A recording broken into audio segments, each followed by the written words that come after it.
Над 3 милиони евра или околу 190 милиони денари од владата ќе добијат општините од регионот за раздолжување, што представува 51% од вкупниот долг направен до 30 септември. Состојбата со долговите по општини веќе објавена во службен весник и според неа регионот е заглавен со 373 милиони денари.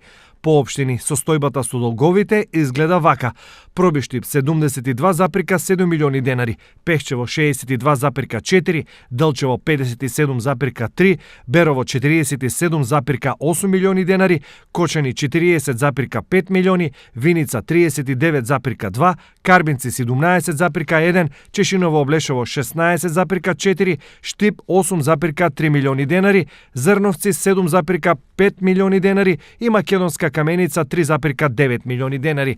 Од оваа сума државата ќе покрие половина, односно 51%.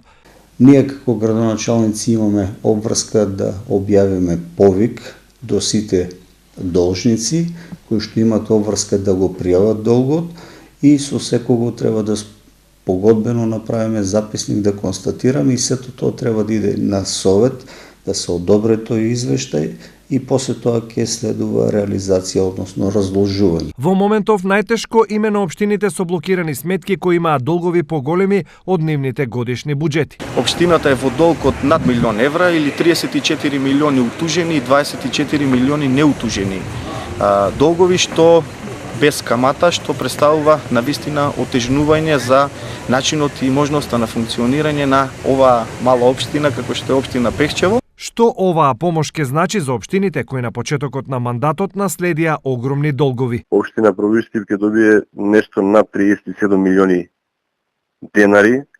Ова е голема помош од страна на владата за општина Пробиштип, така да можам да кажам дека 2019 година буџетот ќе биде поразличен, пореален можам да кажам од претходниот буџет, развоен буџет, односно инвестиции капитални за граѓаните на општина Пробиштип. Со сличен став се и градоначалниците на Берово и Делчево. Финансиската подршка од владата, општината ќе се доведе во една стабилна финансиска состојба.